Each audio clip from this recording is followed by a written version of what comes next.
Carry on. So we're talking about music and how music relates to the apostolic communities and how important that is. And we went backwards to the prophetic brotherhoods.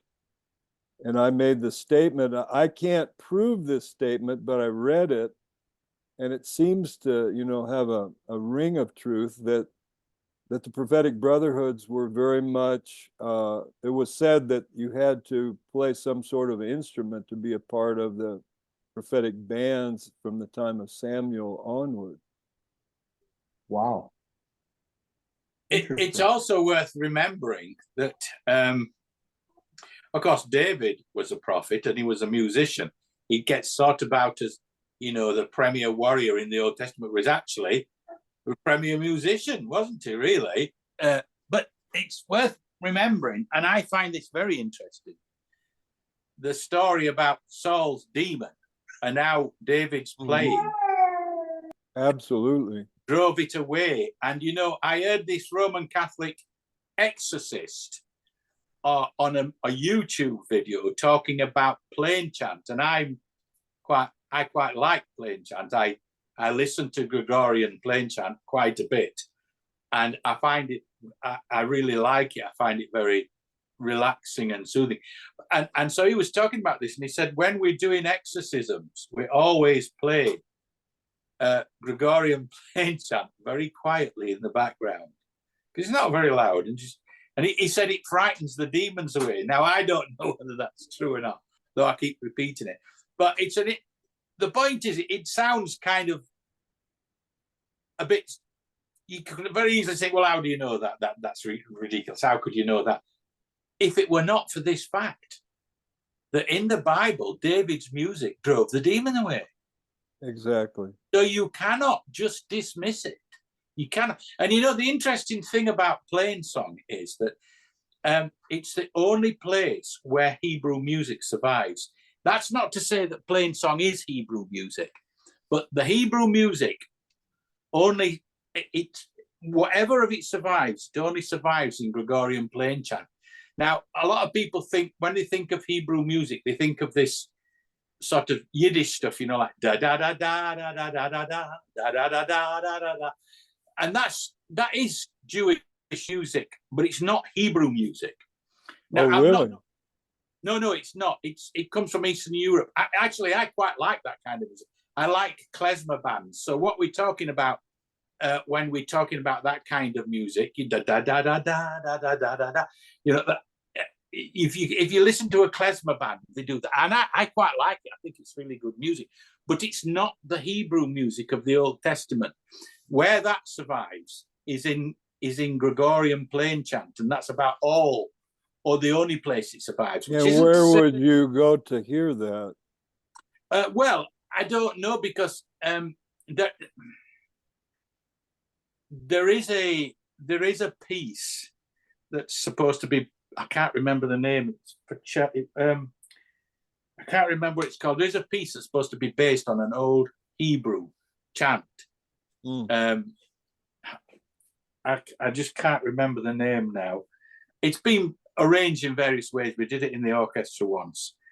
And it's not like the klezmer music at all. It's more like the plain chant. I'm not saying plain chant is Hebrew music, just that an element of it has come from the Hebrew music. And of course, plain chant is... But if that's true, how do we know that, is what I'm asking. That's why... the only way I'm saying this on the basis of what I've read of musicologists talking about it. So I don't know. All I'm saying is I've read an article in it. It was in the... I think it was the Interpreter's Dictionary of the Bible, about the music, where the music of the Gregorian chant came from, and an element of the Hebrew music was in that. I'm basing this on what I've read. I've not done any original research or anything like that. But this is what they say. And of course, plain chant it was from plain chant that modern Western music developed, and even, you know, not only the notation but the whole way it developed. Our harmony developed out of it and everything. Because if you listen to world music, it doesn't really have harmony like Western harmony. You can have various things happening at the same time, but you wouldn't describe it as harmony in the way we talk about harmony in the Western sense. Something that intrigues me is the harmonies that you see in all these African tribes south of the Sahel. If you listen to their music, and I don't know if this is a phenomenon that's grown out of the gospel or it's something that they previously had, but they have the most wonderful harmonies. The singers south of the Sahel, when you get up from Muslim areas north, you lose all the harmony, which is not surprising. That's it. I don't know. I can't comment. I have listened to some very ancient African music, and there are various things going on at the same time, but it's not harmony in the sense that I think you're talking about it. I don't know whether that's come later or not. But I suspect that it's a phenomenon that came from the missionaries, but it may well have done. Most world music is very similar in many ways, in that it doesn't tend to be harmonic. What you do get sometimes is a drone. For example, in Indian music, you'll get a drone, which is like a chord that's playing, but it doesn't modulate. I went to a concert of Indian music many, many, many years ago when I was a young man, and I thought it was quite interesting, but there was no change from one key to another. There was no modulation. And they had very complex scales. I think they have some microtonal scales, which they play on the sitar. And they're very interesting. But the thing is, it never modulates to another key. And for Westerners, we find that difficult because modulation's the name of the game, really. And I found it difficult to just listen to it without that, because it's got to go somewhere. This whole idea of going somewhere, of there being development and arriving somewhere, you see, is absolutely, it's all to do with, in my opinion, worldview. The biblical worldview of time, where there's a beginning, a development, and an end. And it's really deep down in the Western psychology. Amen. And it's uprooted with difficulty. It can be uprooted, but it is uprooted with difficulty. Musical art forms that don't adhere to that, and we do have them today, they don't become popular very well at all. And when you hear world music today, you can hear a lot of world music.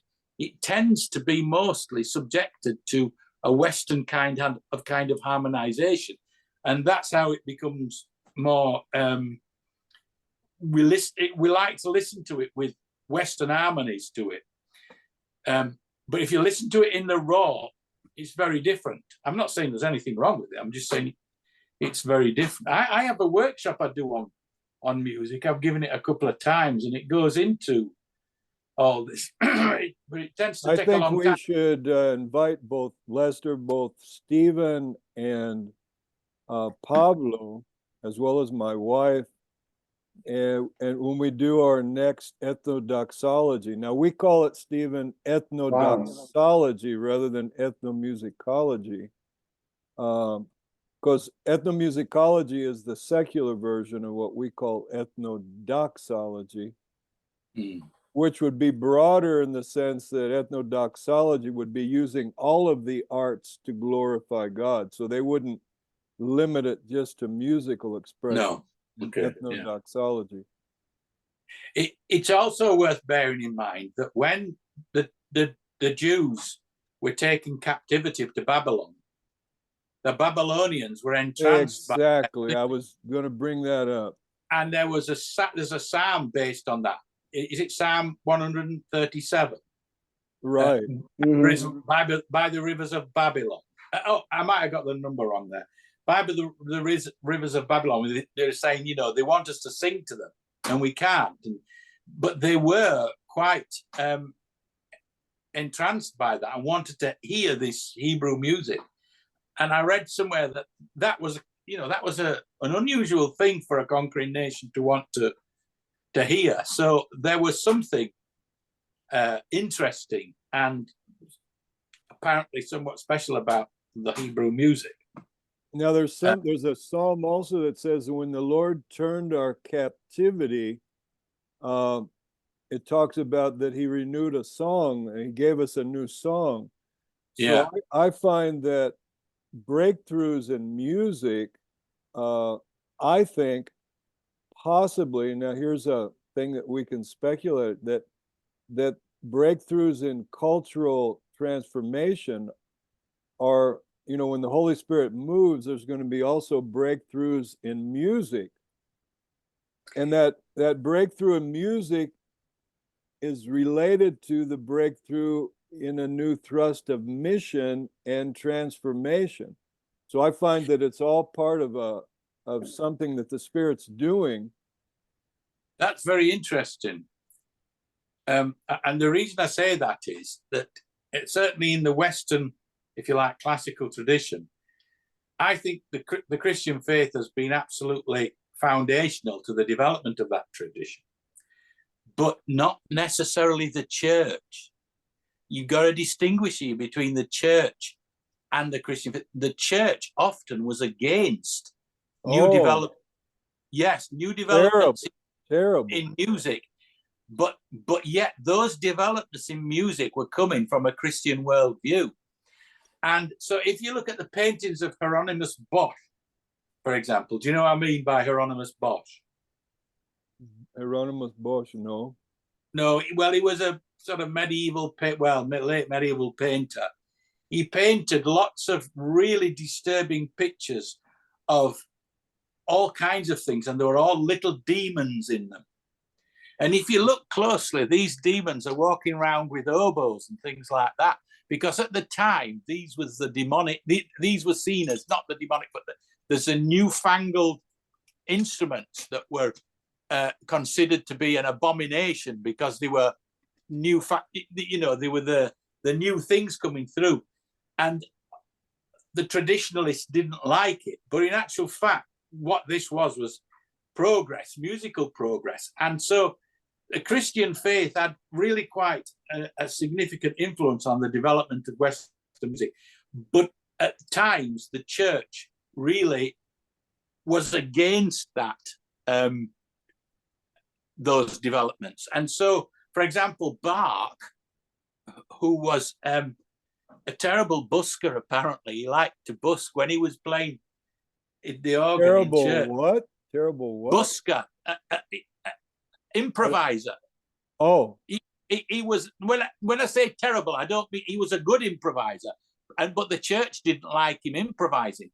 Now do you know that tune, Jesus, Joy of Man's Desire? He goes, da da da da da da da da da da da da da. that was the march that was played in our wedding.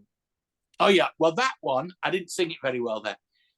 That was basically an hymn tune that went da da da da da da da da da da da da da da da. That's all it was. And so he would go pam pam pam pam pam pam pam pam pam pam pam pam pam pam pam.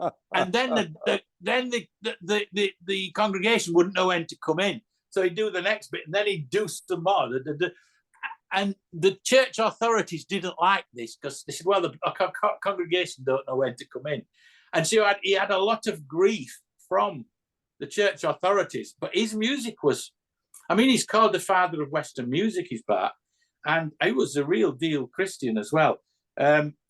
His music was absolutely fantastic, and we're still living off it. You don't have to listen. Amen. You don't have to listen to much Bach because you hear him all the time in everybody else's music. That's the truth about that. But at the time, he had problems with the church authorities, and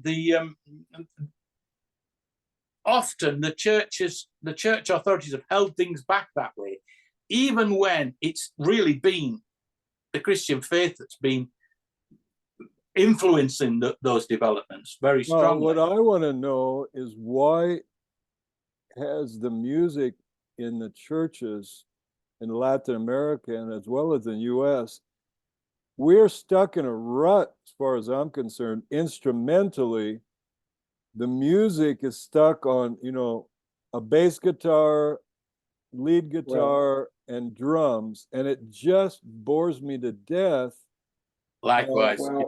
Well, I think that, Randy, that development of the music, but that narrow development of the music is a product of the humanist society, And so we imitate it rather than going. And we are imitating. So in that way, we are not innovating nothing in the last, let's say, 70 years. Okay, so now let's take it back to the Davidic tabernacle, where they said that the innovation, both musically and instrumentally, was incredible. It became famous, as Stephen mentioned, out into Babylon. So all these Pentecostals that talk about Davidic worship and the Tabernacle of David, but you don't see the same creativity of the Spirit bringing forth, something that's new and fresh, a new song. And I think a new song could involve new instruments or using of instruments, indigenous instruments, and bringing them into the church. I always cite an example of one of the frontiers missionaries. He was a concert violinist, and he went to the Crimean Tartars as a missionary, and they had a stringed instrument, and don't ask me what it is, but it's very similar to the violin, but it's a different sort of instrument. He became a master of that instrument, and immediately his ministry was launched to a national level among a Muslim people because of his application of interesting ethnomusic. That's the point. Principles. And I think that is the point. When you have a Western view of the music, sometimes you are not able to see the potential of other instrument or other expression of the music in the people groups, because we think that the Western music is superior in some way. So that's why the missionaries go to those people groups, hear the songs, hear the sounds, see the instruments, and do not see any substantially important, right, on those artistic development of the people group, of the unreached people group. And I think that's why ethnodoxology is important. Very important. Because yes, we should be, embracing all those developments in the human society, of different human societies, and use it in order to praise God and glorify what He created, right? Of course, when I went to Senegal, before going, I developed a scale to measure indigeneity of the churches as we traveled all around the country. And part of my measure of indigeneity was their application of indigenous musical instruments as in their service of praise and thanksgiving. And you'll never believe, the only group that I found that was very close to indigenous were the Benedictine monks of Kermassar, Dakar, outside of Dakar. And they took the Senegalese corda. Are you familiar with the corda, Stephen? No, I don't know what that is. It's a large gourd and then they put a what do they call it? A goat skin, cover it with a goat skin, and then All right. Yeah. then it has a wooden bar, and then like a guitar, but then it has a stick that comes out of the center of the gourd that grabs the strings. So it's a harp. It's a harp. Yep. I see. Yeah. Yeah. And they took that sort of primitive version that they had there in Senegal, and these monks perfected it. Oh, wow. And they were This using is and they were doing the plain chant with the corda and then several of the different African drums, and I was just wow. Interesting. And it made me so angry that the missionaries couldn't see this in I have another question. any of the So I have- African churches. They had bass guitars, and like the US, it was pathetic. It was just It pathetic. is so boring. It is so boring to go with guitars to, let's say, to the Central Asia societies. Well, I have another question. You mentioned that, and Stephen and you mentioned that the music in the Bible were used in some way to repel demons, right? Repel them. Yeah, repel them, right? And for example, the passage of David and Shaul, he requested David to play some music, and I would say, is there a connection? This is my question. Is it a connection? There is a connection between music and the advancement of the kingdom of God, which means the victory over the kingdom of darkness, Of course. Totally. in the people groups. Totally.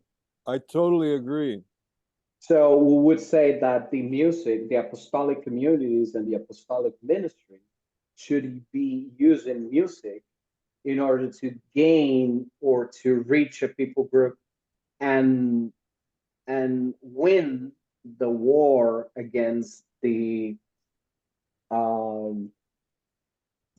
kingdom of darkness of a people group, which are principalities and demons that in some way have influence in the people groups and societies. Can we say that the apostolic communities can and should use music as a tool for their ministry? Oh, I mean, that's one of the missiological implications of the Tabernacle of David. But see, these churches don't see it because all they can see it is as praise and worship in the local church, but they don't see the application. My ethnodoxology professor, he developed a system of microelectronics. He didn't develop, but he collected microelectronic stuff small enough that he could take into a closed access country like Libya or Tunisia. And he would take it in, and then he would use some of the ethnodoxology principles and teach Muslim musicians to both compose and to write psalms from the Zabur. The Zabur in Arabic would be the Psalms. And they would actually compose the first Christian music in an unreached people group before there's any Christians, done by the Muslims themselves using their own style of music, but out of the Psalms. And so he set up these secret recording centers in Tunisia and Libya and using the Muslims themselves, because of their belief in the Zabur, to begin to develop songs that could be used to develop the indigenous music of the new community.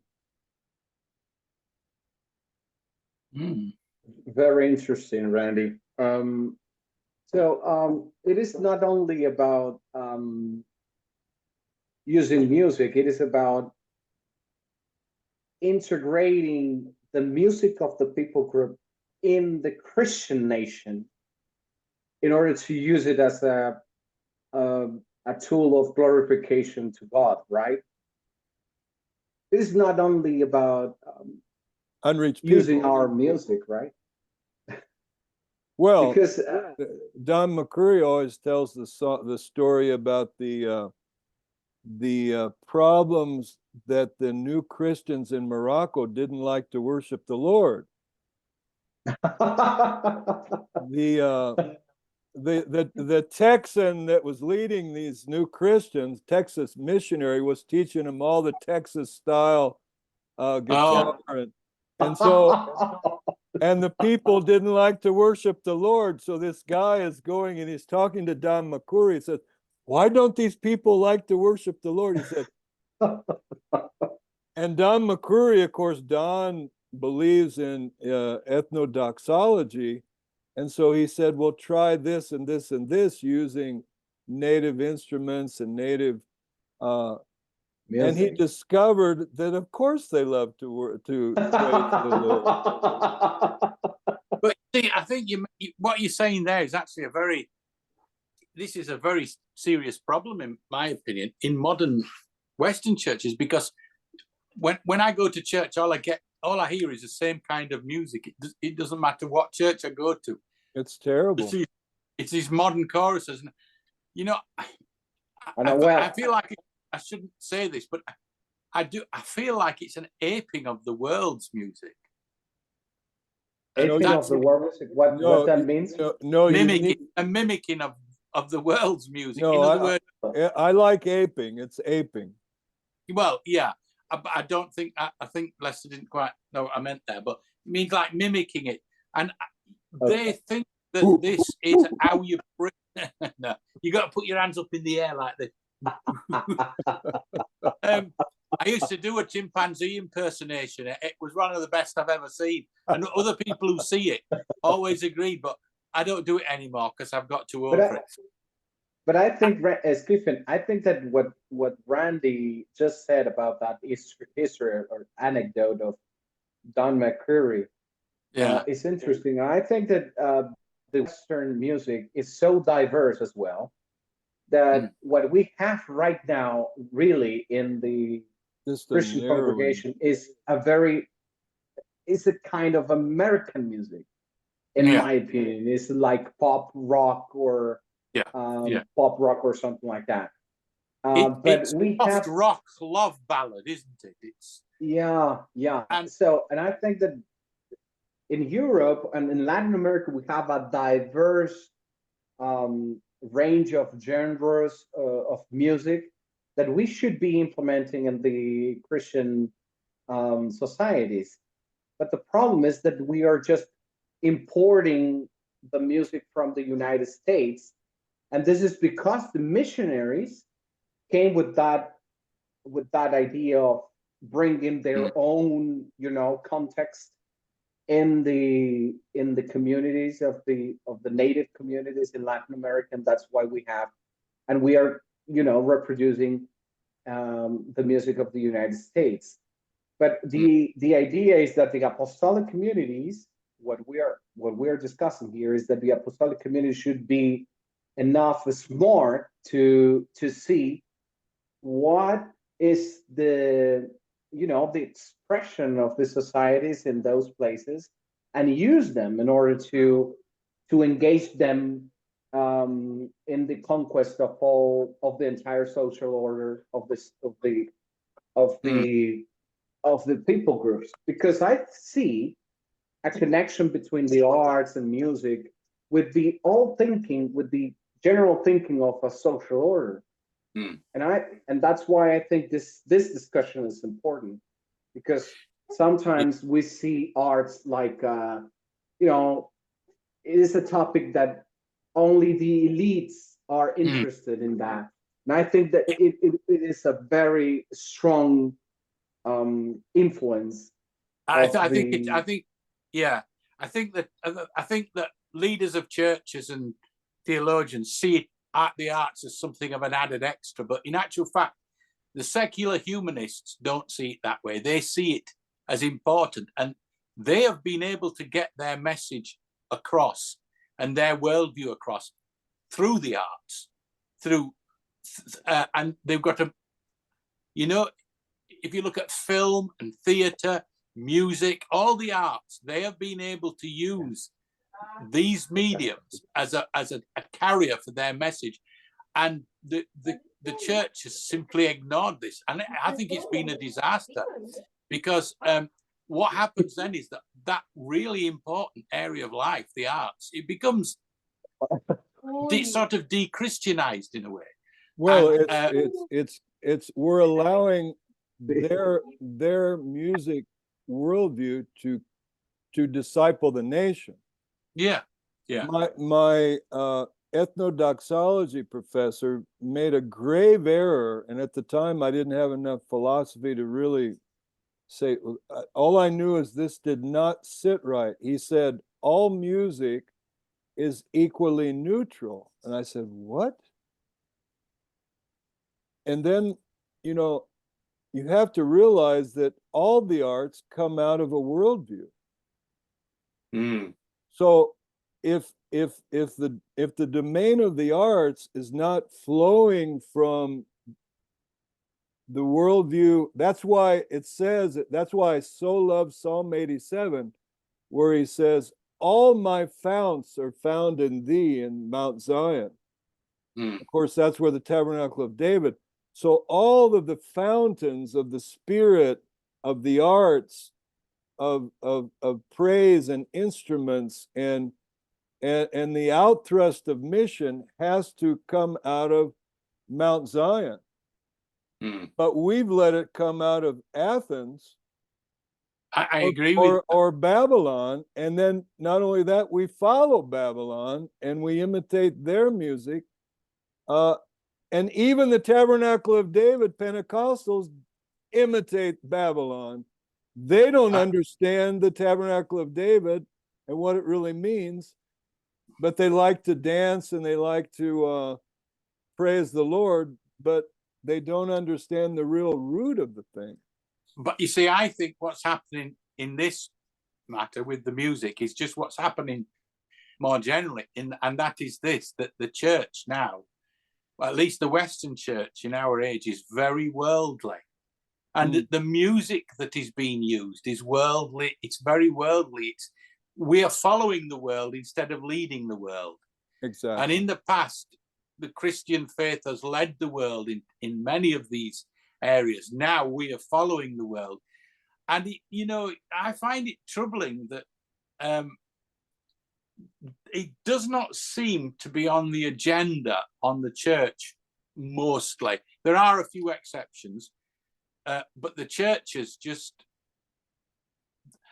they don't think it's important. And given the fact, and this is an interesting fact, given the fact that music is so important in church life today, you don't have to have any kind of training or understanding about music. If you're going to be a leader in a church, you can be completely a musically illiterate and yet be deciding what the music's going to be in church. And all that happens then is that you end up following the world, I think, and that's what's happened. I find it quite problematic. I would probably say that the music in church is one of the more difficult things for me, but I don't say a lot about it because I am a very musical person, and some people would say I have a very idiosyncratic musical taste, but in actual fact I've got quite a wide musical taste. It's just that particular thing that we've got going on in the church at the moment, I don't like it.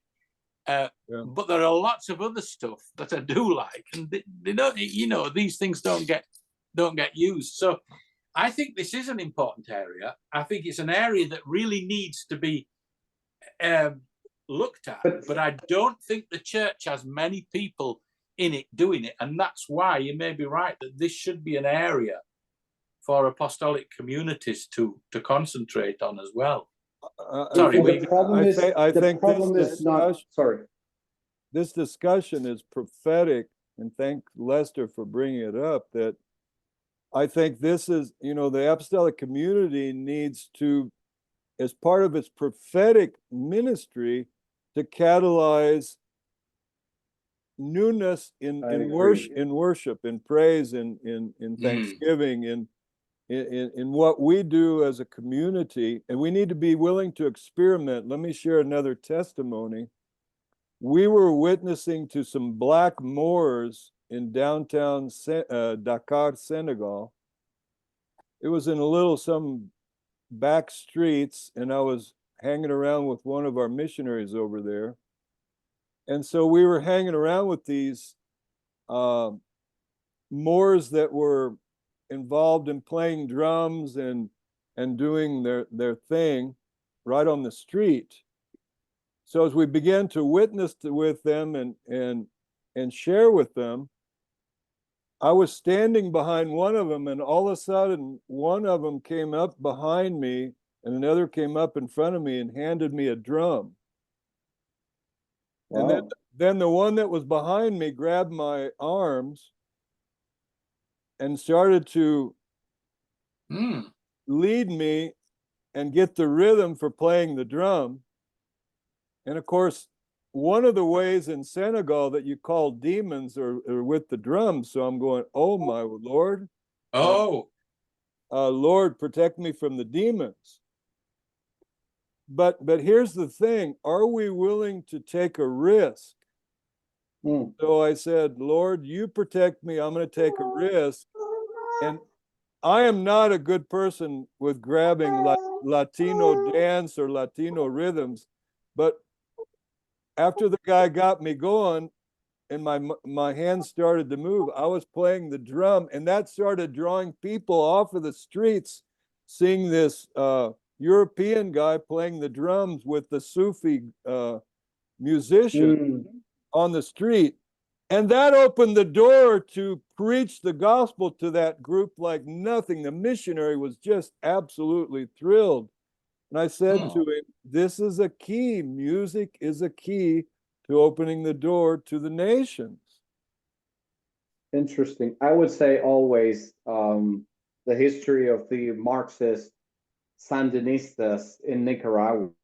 Oh, yeah. I would say that they discipled the nation through music. And musicians like, Carlos Mejia Godoy and Luis Enrique Mejia Godoy were the disciples of the Sandinistas revolution through music. Totally in agreement. So it is something that we miss in the church. And that's why I see every time problematic that they think that the music is something that is reserved to the Sunday service. And this is not the idea of the music. The idea is just to make it public. It is in the public sphere. And that's what made the Sandinistas successful in discipling the nation in the decades of the 80s. Through music, a lot of musicians like, those that I mentioned, but as well, people like Pancasan. And Pancasan was a very small group of, I think that 4 or 5 guys. And they had a song called Tío Sam, Uncle Sam. This music was so popular in Nicaragua that expressed pretty well the Marxist views of the Sandinistas, and the people was very engaged in that. So, and I think that they were successful in doing as well syncretism between Christianity and the Marxist philosophy and the Marxist, because they knew that in order to bring this cohesion to the society, they had to bring some or incorporate some aspect of the faith of the nation, which was Christian, Roman Catholic Christianity. And Carlos Miguel Godoy was smart enough to create the misa campesina, the how do you Brilliant, say that brilliant, name, brilliant. Randy? Huh? The How do you say misa campesina? the country mass or the Country, yes, something like that, country mass. And it has he created a creed song, mhm. and the creed song is referring to the el proletariado, Randy. How do you say the Proletariat, proletariado? The proletariat. Oh, the proletariat. yeah. So the creed of the mass is the creed on the proletarian, and identifying Christ with the proletarian. So the song goes like, I believe in you, artisan, carpenter, architect, engineer. So he created a song that is so Marvelous, you know, marvelous.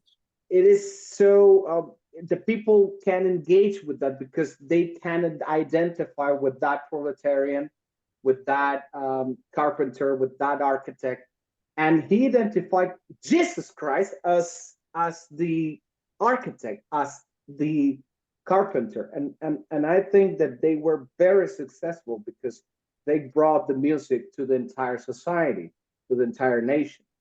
And what we are doing right now in the church is that the music is just the problem is just not that we are um, uh, some kind of you know monotono, Randy.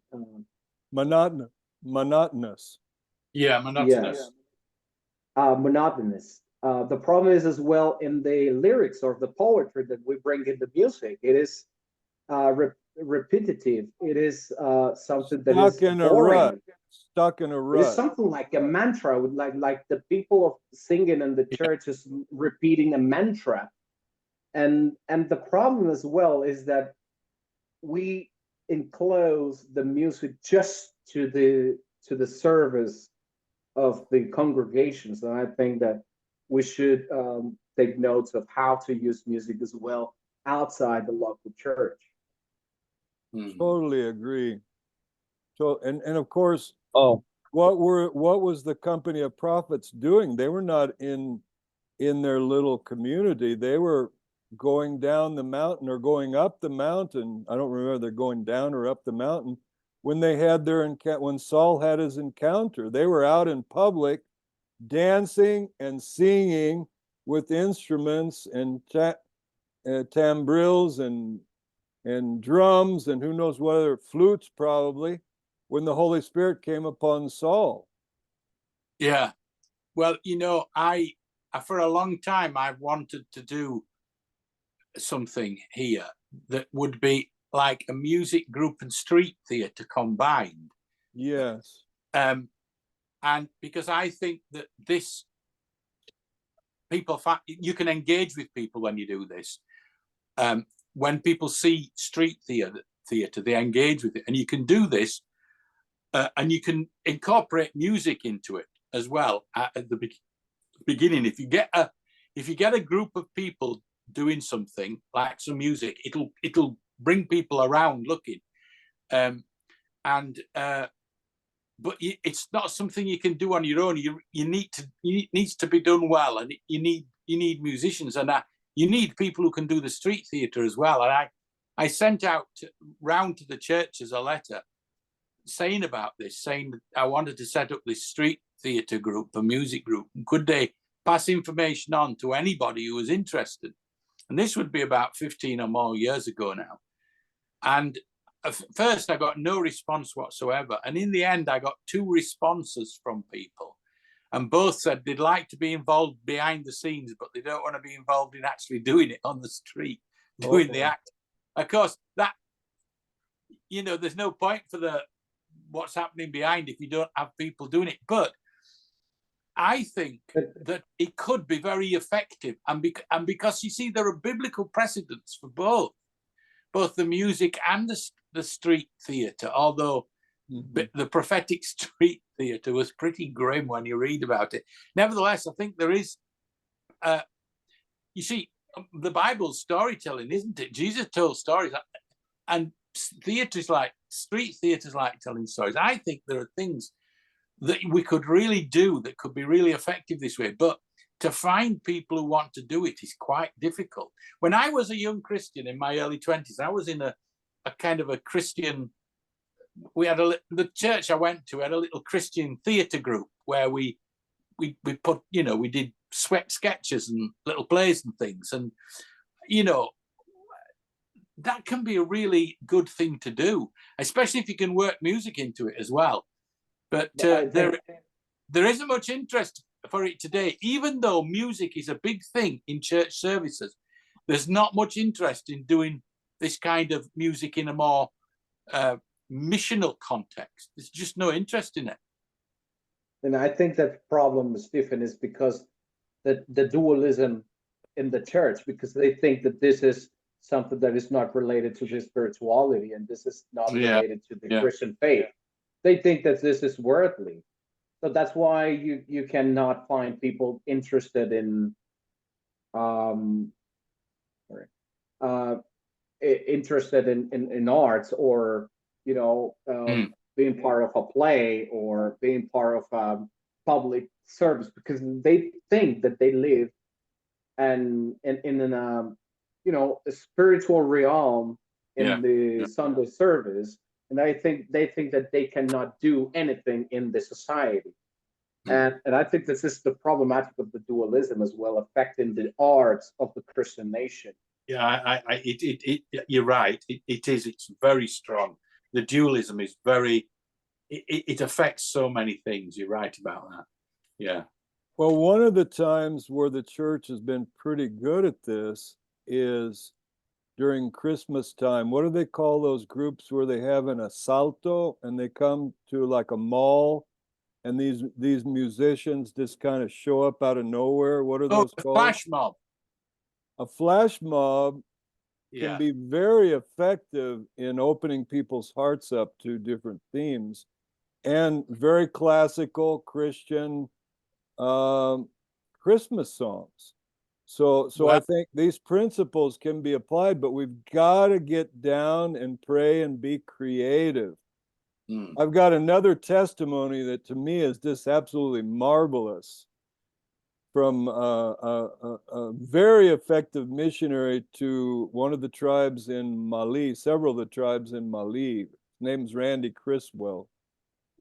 And he was very effective among a number of Muslim tribes. Well, he was at a wedding of a particular tribe, and it's escaping me right now. And I've been with this tribe, and it's not coming to me anyway.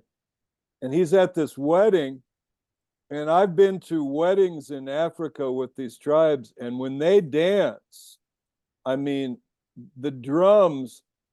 I was in a Wolof wedding, and the drums start to play, and I was probably 50 feet away, and literally my belly was moving. I mean, the power of those drums as they start playing those drums, and the sound is just going forth. And the women come out and they dance, just wildly dance in the center of a circle. So this was happening in this wedding feast, and Randy Criswell was there with several missionaries. And the Holy Spirit says, I want you to do a Messiah dance. And in his testimony, he said, normally I check everything out with the natives to see if something that I'm going to do is really weird can be done in an indigenous way. And I listened to what they say. And so he told several of his counselors with the tribe, I feel led to the Lord to do a Messiah dance. I said, oh, no, don't do it. And so in the middle of the wedding, there was a moment after the dancing where everybody retreated and the center of the circle was silent. And Randy Criswell jumped into the center and started to do a spontaneous Messiah dance. And he made this up as he was going. And he literally did the movements of like Christ being crucified. Then he dug a hole in the sand and buried himself in the sand and laid there in silence. And the people like are going, I mean, they're just in shock. What is going on? And he laid there with the sand on top of himself for a while. I mean, you know, as a silent moment, and they're just going, what's going to happen? And all of a sudden he burst forth. And that was the resurrection. And they said, well, what does it mean? What does it mean? And they, of course, knew that it meant something. So then he preached the gospel. Interesting. Yeah. And these are all Muslims. Okay, now if he'd have stood in the middle of the circle and preached the gospel, just dryly preached the gospel, they probably would have killed him. But he did it with the art. And when they left the meeting, they had to leave the meeting and they had to cross the river. And as they're crossing the river, they're hearing the tribe, different people of the tribe are doing the Messiah dance, and they're telling the gospel to the other people of the story of the Messiah dying and being crucified and being buried. And they're doing it again and again. It's like, absolutely, it makes the hair stand up on your arm. Wow. Amazing testimony, Randy. This guy was a crazy missionary that had some crazy stories because he followed the Spirit. And so our apostolic communities we have to be willing to risk. I took a risk to let me guide on the drums. Randy Criswell took a risk. We have to be able to take a risk. We might blow it sometimes, but when you win, and you can catalyze a people movement or catalyze, a young people movement. Or I think it's tragic with all the talented musicians here in Costa Rica, and it's so sad that there's nothing flowing out from these supposed Davidic dance groups and Davidic worship that goes out to the nations, because there's no vision for the nations. I have a question for you. So I do not see a good future for the music in the Western civilization. I don't see anything good behind the jazz. I would say the jazz for me is what it would be the best representation of the Western music, as well as the classical music of the development in the medieval time and the beginning of the modern time. But I don't see an alternative for the Western music. What would be the alternative that the Christian nation, the church, can bring to the Western society? What would be the alternative? Because I think you guys in Great Britain have more possibility than we have here in Costa Rica, where you could begin to win some Muslims to the Lord, or win some of the tribals to the Lord that are visiting from other nations, and then begin to incorporate some of their indigenous instruments and music, but give it a very much a Christian. I mean, we have to be aware of the worldview, and that the art's going to express the Christian worldview. So the fusion would have to arise from, a catalyst movement of the Spirit, bringing that art into an expression. So fusion could work, but we need to. But basically, Randy, what we are saying is that, as we started this conversation about music, is what happened in the Hispanic society in the medieval times in America, because it was a production of the fusion of the European music, European instruments with the African instrument, with the African rhythms, the how do you say the instrument, los instrumentos de viento? How do you say that in English? Wind instruments. Okay. So do you say that what we can have as an alternative is the fusion of the Western music and Western instruments with the integration of other people groups with their own music, with their own rhythms and their instruments. I mean, bring in a sitar and bring that as part of an apostolic community over in England, maybe an Indian Christian that plays the sitar, but give it some direction from a musician like Stephen, and be creative.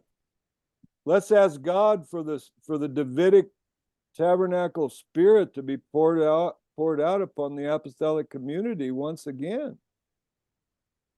Interesting. What would you say, Stephen? Do you see a future for the Western music in this time? And what would be the alternative that the Christian society can bring to the Western music? Well, let's put it this way. Classical music in the West has gone down a dead end, and there is no future for it. And it's left its traditional tonal basis, which came out of a Christian view, really. And it's a modern. It's gone for this atonal sort of stuff. And it's all the same. If you hear it, there's not much difference between one piece and the next. It is an archetypal dead end. I suppose the thing that's happened in recent years within that kind of sphere is what's called minimalism, where tonalism's been reintroduced. And I do like some minimalist pieces. But minimalism suffers from the same bind that atonalism suffers from, which is it's difficult to listen to 2 hours of it in a concert. It's as difficult as to listen to 2 hours of atonalism, because it does go somewhere, but very slowly. And I don't think there is really much of a future for minimalism, quite frankly. I think once you've done it, you've done it. That's minimalism, So I think in that sense, and you can see it happening now, because in the proms, the BBC proms, which touts itself as being the biggest music festival in the world. I don't know if that's true. I suspect it's not, but it's certainly the biggest one in this country. More and more now, what you're getting is show music and crossover, not perhaps even some pop. The classical element of it is going. Nobody wants to listen much to this modern atonal music. It's garbage, basically. Now, show music and crossover is, I'm not saying there's anything wrong with that, but it's got a healthy life of its own. It doesn't need to be taking over classical music festivals. And the reason it is because what's happening in classical music has nothing to offer. It's got nothing to offer people. It's a dry pseudo-intellectualism is modern atonal music. It's not intellectual, it's pseudo-intellectual. And it's pretentious garbage, quite frankly. And you only have to hear them talking about it. And you just think, there's this site on the internet called please excuse my French, Modern Music Bullshit Generator. And what it is where you can tell it to produce a paragraph of text about a new piece of music that you've written, and it'll use all these fancy words, and it means absolutely nothing. It's total bullshit, right? And that's what you hear when you switch on BBC Radio 3 and you hear somebody talking about a new piece of music that's just being composed for the proms or whatever, and it's all atonal stuff. It's absolute nonsense. And this is where the classical music world is at. It cannot go forward from where it's got to. In order for it to go forward, it has to go back to where it left the tracks. And where it left the tracks was late Romantic chromaticism, which it was going somewhere. That was going somewhere. But it came at the time when modernism came into effect. And it wasn't a development. Modern atonalism wasn't a development of that late stage of Romanticism. It was a complete abandonment of it. And so if it's going to develop, you've got to go back and develop it from there. I think there is a place for a new musical renaissance, Christian musical renaissance. In fact, I set up a group on Facebook called New Musical Renaissance, to try and stimulate interest in this. But, you know, I think Lester's on there. But are you on that group, Lester? Yeah. Yes, I am in there. There's not many, and there's not a lot of talk, and there's not that many people on there, to be quite honest. And it's highly problematic. Now, in the churches, you've got all this rock ballad stuff coming in. I don't know where that's going. I don't see it developing in any particular way. I think that the arts, like anything else, if they're going to go somewhere that's meaningful in terms of the Christian faith, we have to have a renaissance of the Christian faith. And, you know, this is what this needs to be part of it. Now, John Michael Talbot. Just let me finish. Culture, our civilization is finished if there isn't a revival, if there isn't a renaissance of Christianity. And as part of that, the arts of our civilization are finished. So it's all about the renaissance of Christianity. Sorry, go on, Randy. Totally agree. John Michael Talbot, and for those that haven't heard me talk about him before, he was part of a rock group, a country rock group with his brother called Mason Prophet. And they were a typical American country rock group, and they were becoming pretty popular. And they both were converted, and really converted. One was Terry Talbot, and his brother was John Michael. Now, John Michael went to the Catholic side, and he said, well, Lord, why are you sending me to the Catholic side? Don't you know that church is sick? He said, yes, but I want to use you to bring healing to the church. And Terry went to the evangelical side, and they both did music. Now, Terry was quite creative in sort of American sort of music, but it wasn't, I mean, it was creative in its moment, but John Michael did a fusion of ancient Franciscan and medieval musical styles by composing and taking whole chapters out of the Bible and the Psalms and composing them in his own sort of flavor and style that's really brought quite a lot of renewal to the Catholic Church, those that follow his. And a number of my disciples that know English just absolutely love his music. I think Stephen should listen to some of his music, because well, can you send me a link or something so that I would like to do that? Yeah, he has been so creative. Now, they're good with art, they're good with culture, they're charismatic. They're actually what would you call it? Catholic charismatics. So they have Catholic charismatic groups. He himself is a married monk. He's married. And I stayed for like 7 or 8 days on their community taking a course on contemplative prayer. Absolutely marvelous. Oh, don't say that, Randy, because you will be becoming strong that philosophy or that thinking of you that you are a Jesuit.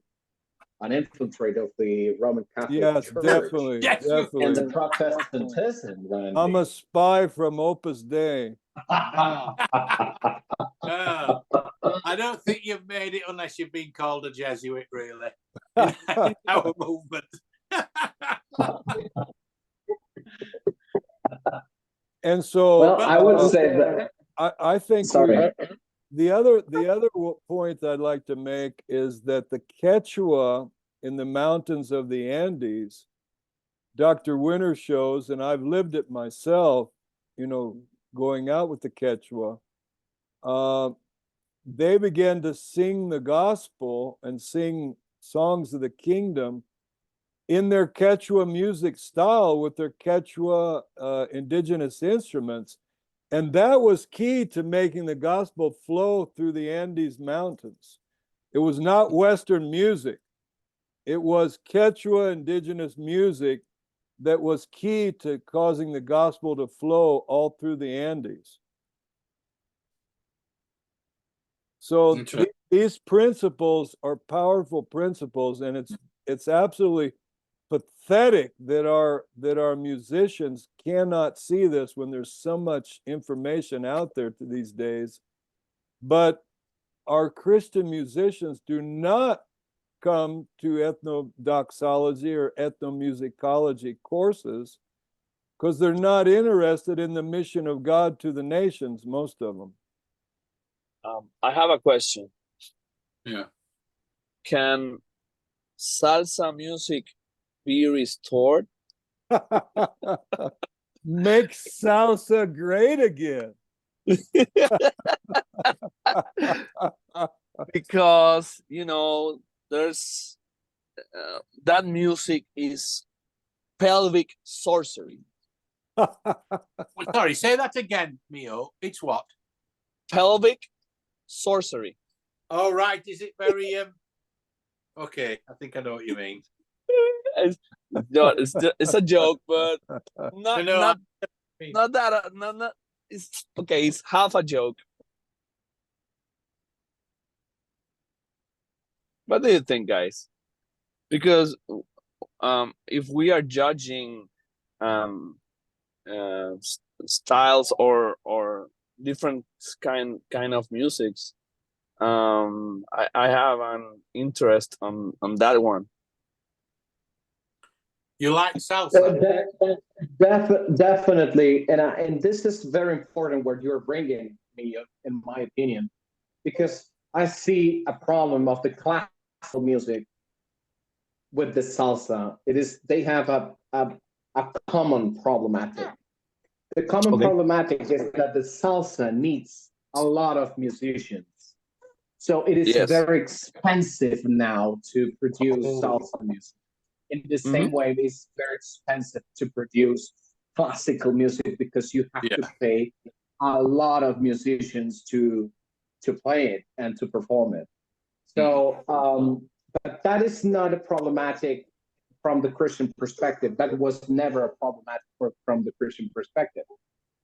The problematic is now that everything it is based on financial things. You know, for example, right now, what is more cheaper to do is just to have software, and you can do everything in that software, and you produce, and you just need one person doing that. Wow. But in order to create a very good salsa, it has to be played by more than 15 people playing a good salsa, and you can have more than 50, 100 people producing and performing classical music. And I think that the financial aspect of the music as well is a problematic. And this is related to the inflation. This is related to the politics that we have in the economy right now, that everything is expensive. And the political sphere is creating problems for producing arts as well. Yeah, with everything you've said there, Leicester. I don't, well, certainly on the classical side, I don't know too much about salsa, so I can't say, but certainly that's the case with classical music. I think there are other problems as well. I mean, a lot of music, a lot of money goes into the classical world, but it tends to go to these superstars, conductors and superstar singers and performers who get paid disproportionately, mega bucks, and yet ordinary musicians are on really low wages. So there are lots of problems that way, because actually I don't think that these superconductors and super performers, I don't think that the money they paid is justified. I don't think they're that far ahead. Certainly not when it comes to the conductors. I mean, to become a virtuoso performer of classical musical instrument like a violin is, you know, it does take a lot of dedication. But there are a lot of people wanting to do that.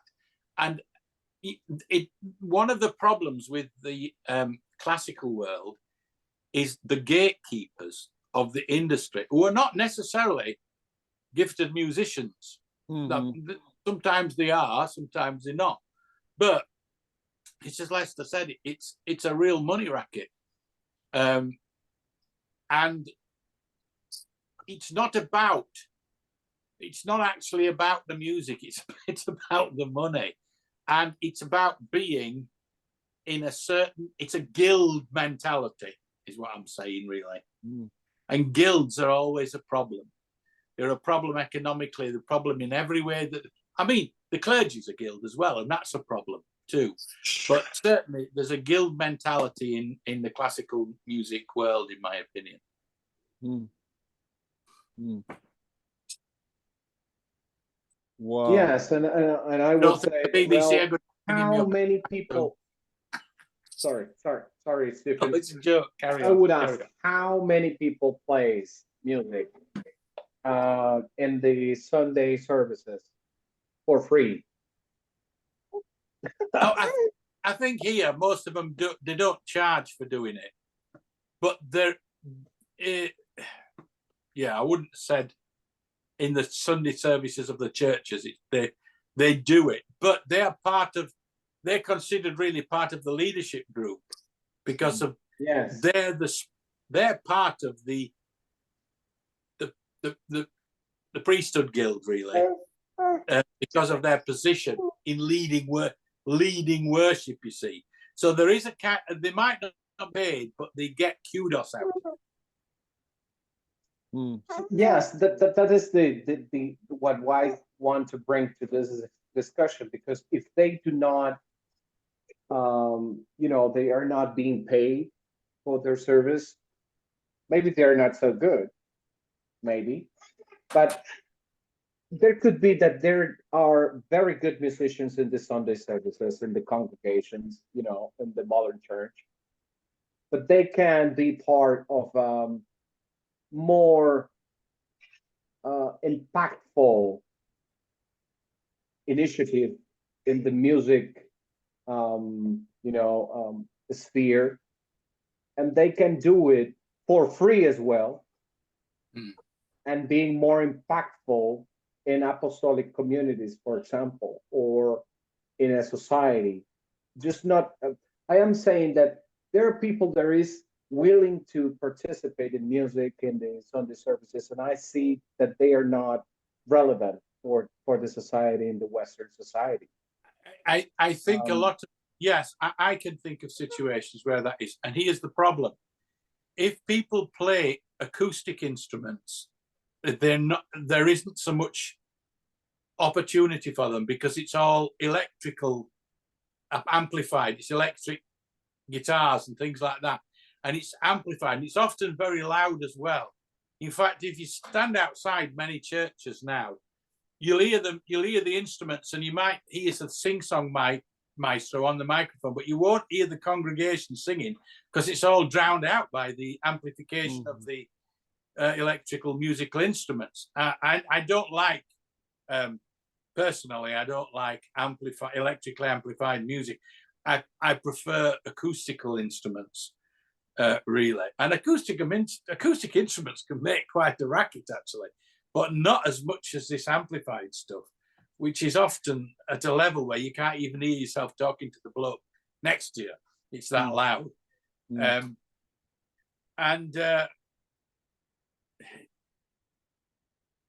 I think, Stephen, when we kind of music, sorry, when we have our what were we calling it? Our meeting there in the UK. What were we calling that meeting? Summit. Our summit. That I was quite excited about your arts. I think we should have an arts renewal, a Renaissance media conference, or sort of a get together on arts and music, the renewal of the art of arts and music. Yeah. Well, we had a conference planned on the arts in 2022, but of course the lockdowns completely kiboshed it, and they kiboshed it because the venue that we had booked just went out of business straight away. Exactly. And not only that, but many other similar venues, so that now the only place you can do a residential conference is an ordinary hotel, and they're very expensive here. There are a number of conference centres gone out of business. In fact, a whole group of them have gone out of business in this country because of lockdown. I'm trying to find out at the moment, I'm trying to get information from local church if we can use their church for a conference in summer.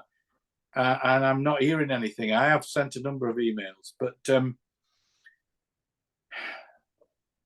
yeah, I mean, it is an important area. And actually we did do a conference on the arts some years ago, and it was the most successful conference we did.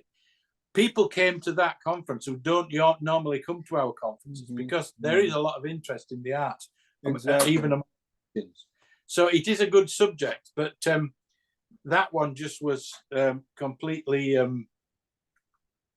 we couldn't do it, basically. For a number of reasons, it became quite difficult to put on, but we couldn't find a suitable venue to replace the one. And in fact, I'm still struggling to find a venue. I did go to look at a venue. I told you about it. It's a Benedictine monastery in Devon. But of course, you can't use the rooms in the evening on a Sunday, which is, I can't do a conference on the weekend if I can't use the rooms on an evening and a Sunday. It's nonsense. Stephen, I think that we have an alternative here in Spain, and maybe we can schedule a meeting with you, maybe Nick. I think Nick is crucial to this meeting, and me. Are you thinking of the place in Malaga? Yes, in Malaga, and I think that there's Jason can be very a substantial help in this meeting, because he knows a place in Malaga who is a kind of monastery in Malaga that allows people to bring people and have conferences. I think that it could be an option. I would like that summit to be in the UK, of course. But if you're having troubles to get it, we can discuss having a plan B, and we can plan to have it in Malaga. And Malaga is a very Lester, good place. Maybe the Lord's forcing our hand to do it in Spain, and it will help produce fruit in Spain as well as fruit. Exactly. And fruit, and you'll move to the UK afterwards. Definitely, because what we are talking about apostolic communities, we are talking about discipling nations, music production, and the history of the Western music, which is Christian. And I think that Spain have a lot to say about that. A lot to say about music, how the music impacted the Hispanic America. It's a huge. I would say if we did this in the Spain, I would say, Randy, you have to bring Pablo Ortiz Of course. because the impact of the Spanish milonga um, was, was used to disciple the entire Hispanic America, and it was not monolithic. It created a lot of rhythms, a lot of integration of other instruments. So I think that this is very important to highlight. And as well, Spain was, I know that, in the Protestant side, we criticize the Roman Catholic development, but I think that I definitely prefer that the Roman Catholic Spanish people came to Hispanic America, and not the Muslims. You know what I'm saying? Oh, I come prefer on, that. come on, of course. Yes, definitely, because that gave us at least a common understanding of the Christian faith that maybe was not perfect, but gave us the opportunity to know more about the Christianity, and then we had the influence of the American missionaries, the evangelical missionaries in Latin America, and this brought a lot of influence of the Christianity as well. And now I think that with Reconstructionism, we are going into a more high level of understanding of the Christian faith, that we need to go up. We need um, to Randy, quiero decir como que necesitamos superar inclusive algunos desafíos que tenemos en el movimiento reconstruccionista. We So need to go beyond where. Yes, we have to overcome the issues that we have in the reconstructionism as well. But this was a process. So we had the Roman Catholicism, we have the evangelicalism of the America, we have the influences now of the Reformed Church and the Reconstructionism, and I think that all this started with the Hispanic or the Spanish influences in America. So I that's think why that our communities need to observe the Jesus paradigm that Richard Foster talks about by the fusion of these great Christian traditions.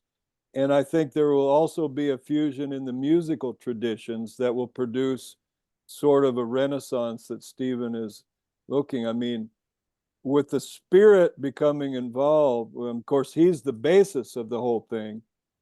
But that imitation of Christ paradigm that Richard Foster talks about with these 7 different great traditions can open the eyes of some of the Reformed people that, hey, we are not the last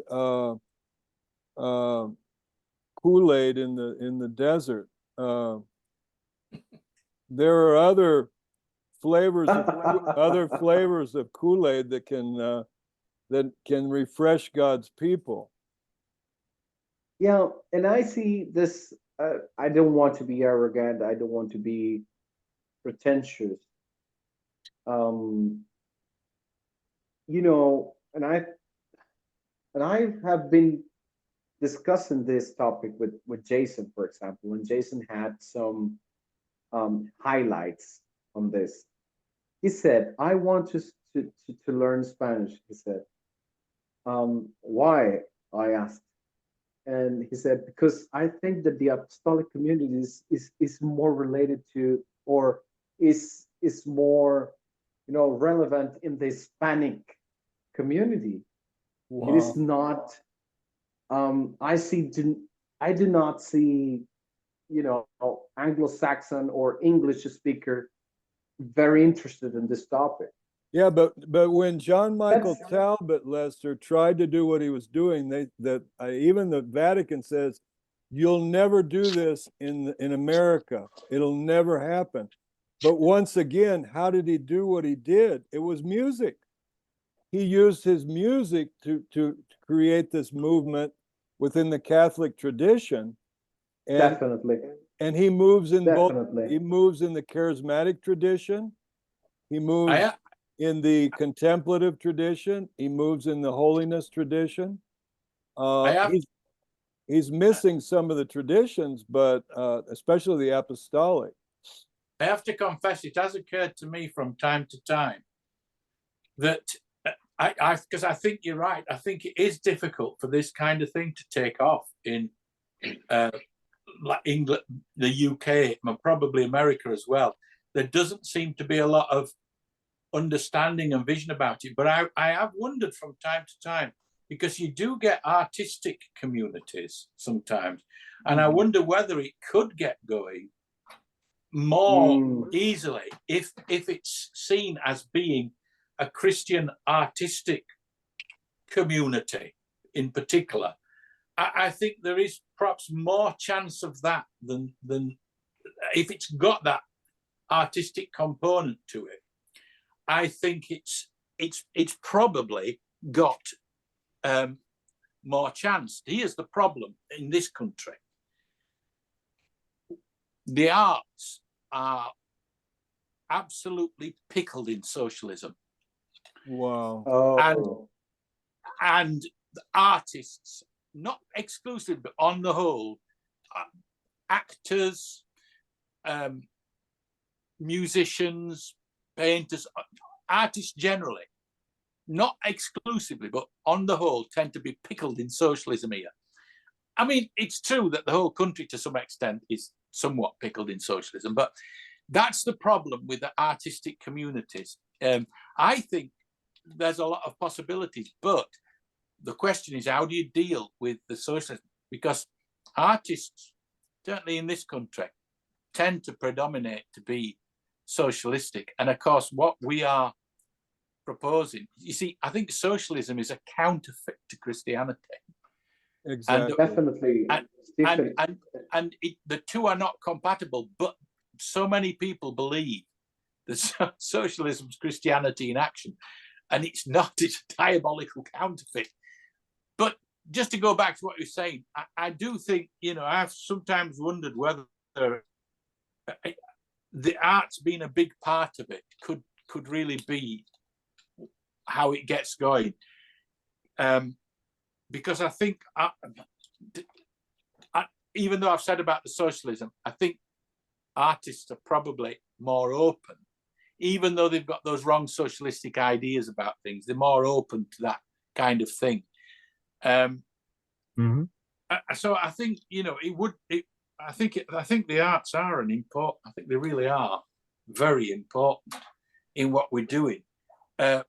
I think if we combined another element that's, we're trying to draw in, and I know Lester's been interested, this whole area of regenerative agriculture and permaculture, we're seeing it here in Latin America and Costa Rica, drawing in a lot of people. And young people are starting to be drawn in the same way in the US. But it's totally missing the Christian element. So if we combine arts with this other area, and then what we already have, we would have the elements that could draw in a lot of young people, and then giving it the philosophical, theological basis that we have, that we're already talking about. I think this could be a sort of a catalytic mixture that could cause an explosion. Yes. Socialistic so-called art, I won't call it art, is bankrupt. Is bankrupt. Is destroying itself. Mhm. Is a contradiction in terms, because they hate what they need to get art, because art is dominion. So everything you've been saying these 2 hours, I think 2 hours now, is that we need to exercise dominion, because art, agriculture, It's dominion. communities, everything is dominion. And if we understand it in that way, we don't have any problems. And Mhm. second, almost everything good that socialists have been doing in arts, if there is something, we have a lot of real power to do it better ourselves, because we really have an real eschatological future. They don't. They just have I yeah, yeah, Lester. I definitely I agree 100% what you're saying, and I would say that a great part of the art that this produces in the Western society, and I am including Latin America, um, is, excuse my French, bullshit. But as well, there is a lot of art that they are producing. There is a, it is pretty influential in the society, Mhm. and so they are very good in doing it. Mhm. Yeah, So because sorry. yeah, I am following, for example, the movies and the theater, right? Mhm. The movie theater, and they are very good doing it. So I see a lot of movies that they're very good, although they are not presenting the correct worldview. Mm. The problem what I see is that why Christians are not good presenting the worldview in a way that they are good to do it. So Mm. Stephen Yeah, said I know why. sometime. Stephen said sometime. Maybe you can remember. Stephen, do you remember when you said the arts present the worldview subliminally, in a Yeah, yeah, subliminal way?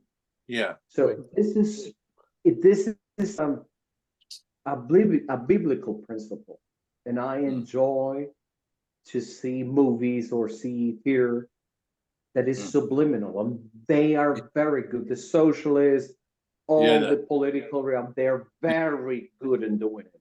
And the Christians, and Jason said sometime in one of these meetings, he said, so the Christian art is so preachy, so boring, yeah, so monolithic, so it is mediocre, in my opinion. Mhm. Mm. Yes, it is.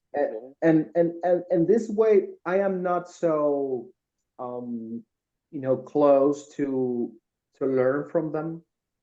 Mm. I see, for example, you see did you watch the movie Oppenheimer? The Yeah, ones that I've seen that one. Yeah, that was a very good movie in the way that it is very well presented.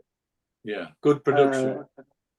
Very good production. Of course, we can criticize Oppenheimer. We can criticize the Second World War, and we can say that the Second World War was because of the humanist perspective and because the West abandoned the Christianity, and we can say all of that.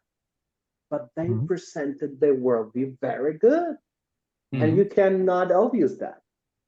Mm. So Yeah. why do we have, as you said, Mio, dominion, and in a very perfect way, as they do, because they're doing dominion as well. Yes. They, Uh, they're practicing dominion. The problem Well, is that They have dominion. yeah, definitely. Yeah, It's- I call it. Sorry, I call it anti-dominion because they use the tools the Lord gave us to disrespect the Lord's message.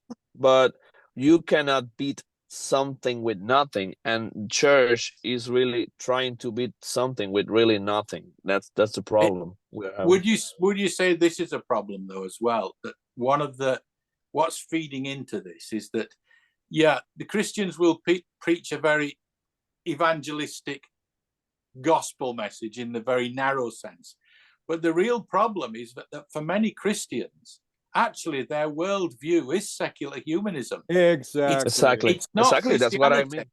It's not Christianity. It's so what Yeah, they're that's good. what I They're mean. good at doing this. They're good at doing this Christian mystical stuff in church and having a gospel sermon.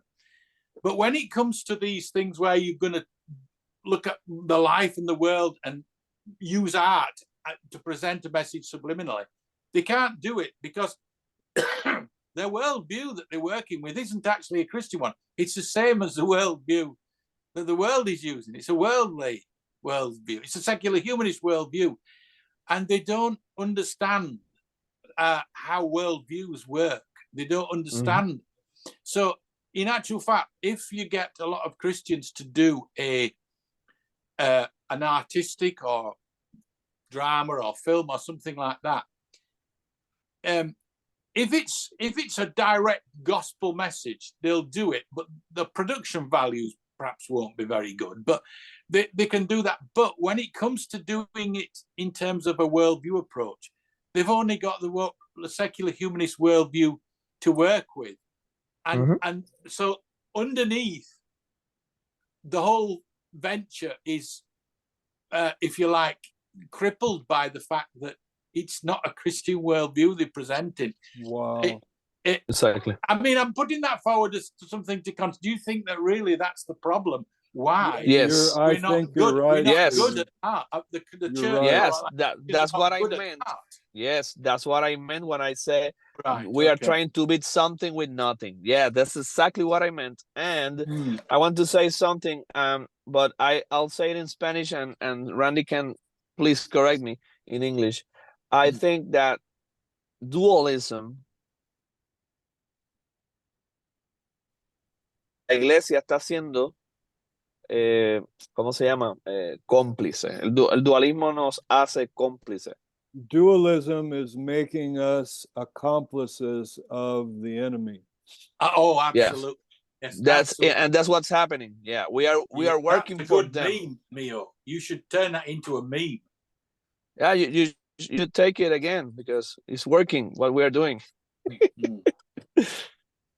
Yes, it is. Okay. And we are being complices. Accomplices of the enemy. You So are too. what you're saying is that the dualism is becoming a mean of the church to reach the humanist Western society. The So real worldview that the church has is not Christianity, is humanism. And how can you be called a Christian and really be a humanist? Well, being a dualist. I really think, and I recommend Peter Leithart's book Against Christianity. And you may not be in agreement with all of Peter Leithart, but this particular book, I think he has seen this issue. We don't agree with, some of his stuff, but I think he's seen the issue. What does he mean by against Christianity? What he means is exactly what we're saying. What we just said is called Christianity, but it's not Christianity. It's secular humanism. It's Christianity in the clothing of secular humanism. Oh, I see. Right. Yeah. It means we don't have Christianity anywhere. So what he's saying is, he's saying we need the kingdom of God, and he presents it more in an Augustinian, the city of God sort of motif, more than the kingdom of God. He likes the city of God because he has this Theopolis sort of thing, but he's seen the issue, and he really is very prophetic in the way he presents it. Very strong medicine against the church. Okay. And so it's worth the read. Sometimes I find him a little weird, but It's a big book. no, it's a small book. Maybe I'll get it and read it then. And I often think of Stephen when I read the book. Some of the stuff that he says sounds like stuff that we talk about, and Stephen. I ought to get that book and read it then. Is it published by his Theopolis thing? Let me see. I've got the book here.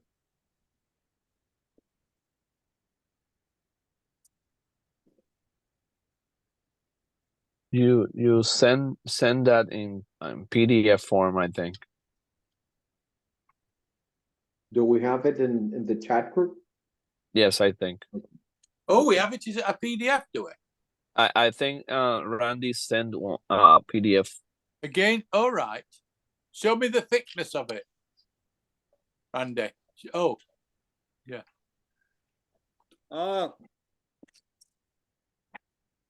It's Canon Press, Doug Wilson. Canon Press. Can you show me the thickness of it? Yeah, so I can see how thick it is. Oh yeah, that's not very thick, is it? Yeah. Okay. He starts out with against Christianity. So that explains, and then against theology, against sacraments, against ethics, and for Constantine. What is he saying? Is that what he is? He's against Christianity, against ethics, against theology, and he's for Constantine. Yeah, but he's not. He's obviously for ethics, for Christianity, but not in the way that we think of. And I think Millo hit the nail on the head. And I think that's what Peter Leithart is trying to say. Okay. It can be hard to understand sometimes, but it might be worth the read. I'm working through it. So what you were saying is that the entire music and art that is being developed in the Western society is against Christianity, as Peter Leithart is saying, right? No, that's all. It's against Christianity, but Christianity itself is against. Against Christianity. It's against the Great Commission and against the kingdom of God. In other words, because in terms of the Stephen, they are mimicking, or they're doing a mimic of the humanist arts, and definitely. I think that's what he's trying to say. I may not be describing it very well, but I understand. We should check that out. Well, brothers, a great conversation. I have to go. I'm going to put this video up on our website, Apostolic Communities, and I think it's a good one that should be like a podcast. I don't have any problems. Love you guys. All right. Have a nice week, and nice to talk. Oh, yeah. Is Scott there? Hello, Scott. Hello. How are you? Yeah. How are you Bless doing? you, brother. How are you? Okay. Blessings. Yeah. Yes. Good. Well, I was going to say nice to see you again, but we haven't actually seen you. nice to hear you. Nice to see your ceiling, Scott. Yes, that's a very good ceiling. And the ventilators that you have there. What is that? And the ventilators that you have there. Yeah, they're fan. Oh, pretty. The fan, yes. They're beautiful. They're beautiful. Yeah, it's off. So that's the really out of my garage. Our video very beautiful to look at. I only just turned my camera on, so you're okay. No, no, Well, no, no. look after Just yourself. very good. No, no, just Thank you. before finishing this meeting, Stephen, I would like you to organize with you a meeting with maybe with Nick and Jason